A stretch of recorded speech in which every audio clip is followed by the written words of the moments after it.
Hello guys. आज हम discuss करेंगे कि आप नीट जेआरएफ की परीक्षा कैसे 2 महीने में पास कर सकते हैं। तो सबसे पहले इस पे बात करने से पहले हम ये डिसाइड करेंगे कि we how to we create the atmosphere where you want to do study. So in NET JRF की परीक्षा पास करने के लिए आपको सबसे पहले ये ध्यान रखना होगा कि हम एक स्ट्रैटेजी को फॉलो करें। और इस स्ट्रैटेजी में सबसे पहले हम क्या करें कि जब हम पहली बार परीक्षा दे रहे होते हैं तो हमें ये नहीं पता होता है कि क्वेश्चन पैटर्न क्या होगा या किस तरीके की चीज़ें होंगी।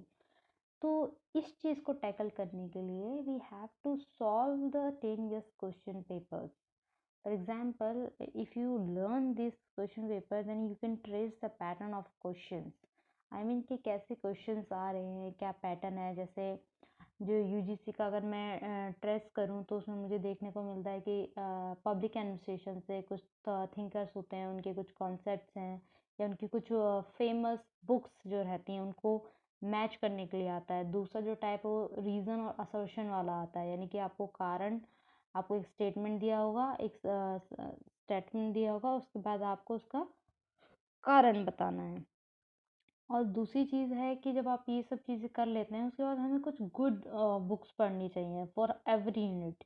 यानी कि जो हमारी 10 यूनिट्स हैं सबके लिए हमें अच्छी अच्छी बुक्स पढ़नी चाहिए, जिससे कि हम कम समय में ज़्यादा चीज़ें गेन कर सकें। ऐसा नहीं हो कि हम लोग मतलब अच्छी अच्छी बुक्स इन दैट सेंस कि आपको कंपाइलेशंस पढ़ना है आपको, जिसके आपके क्लियर कॉन्सेप्ट हो जाए और आपको जो फैक्चुअल नॉलेज है, जैसे कि आपको बुक्स के बारे में पूछते हैं कि कौन सी बुक कब इस्टेब्लिश की गई या उनका इवेंट में क्या था, तो ये इस तरीके की आजकल फैक्चुअल नॉलेज बहुत पूछने लगे हैं। सेकंड, जब जब हमें कवर करना है तो इस कवर को हम हाउ टू कवर कैसे कर सकते हैं। तो first we cover the those topic which is new for you. Means जो हमारा जो सिलेबस है, कुछ यूनिवर्सिटीज़ में जो हमें सिलेबस पढ़ाया जाता है तो हम उससे बड़े वाकिफ़ होते हैं, पर कुछ कुछ ऐसे टॉपिक्स हैं जो यूनिवर्सिटीज़ में नहीं पढ़ाया जाता है। जैसे आप किसी यूनिवर्सिटी से बिलोंग करते हैं तो इस केस में आप उन टॉपिक्स पे ज़्यादा ध्यान दें या उन टॉपिक्स को पहले कवर करें जिनसे आप बिल्कुल वाकिफ़ नहीं हैं। सेकंड चीज़ है कि जब भी आप पढ़ाई करें या कोई भी टॉपिक करें आप उसे ऑब्जेक्टिवली पढ़ें। मीन्स कि कॉन्सेप्चुअल क्लियरिटी तो होनी ही चाहिए, साथ में आपको ऑब्जेक्टिवली भी पढ़ना है। क्योंकि देखिए, आपको सब्जेक्टिव नहीं लिखना है, आपको ऑब्जेक्टिव क्वेश्चन आ रहे हैं कि आपको एक क्वेश्चन दिया होगा, उसमें आपको 4 ऑप्शन दिए हैं, फिर उसमें से आपको सिलेक्ट करना है। तो आप ऑब्जेक्टिवली पढ़िए, पहली चीज़। दूसरी चीज़ कि आपको किसी भी कॉन्सेप्ट में से क्या क्या चीज़ें मेन है वो पता होना चाहिए। In every topic, you have to cover the concepts, books and event state। ठीक है, मतलब कोई भी टॉपिक हो, चाहे वो आपका आईआर हो या पॉलिटिकल थियोरी का हो या थॉट का हो, उसमें सबसे पहले चीज़ है कि कॉन्सेप्ट क्या है किसी भी थियोरी का या थॉट का। और फिर बुक्स, और बुक्स में जो कोई मेन आर्गुमेंट भी आप पूछने लगे हैं कि क्या मेन चीज़ पे डिस्कस किया गया है।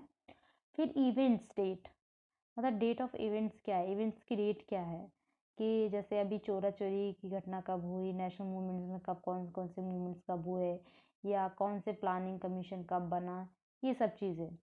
And most important thing, update your self. I mean कि जब करंट अफेयर्स के भी कुछ कुछ इश्यूज अब आने लगे हैं तो आपको हमेशा अपने आप को अपडेट करनी चाहिए। और सबसे जो भयंकर बात है वो है don't forget paper 1, because the paper 1 is also scorable to you.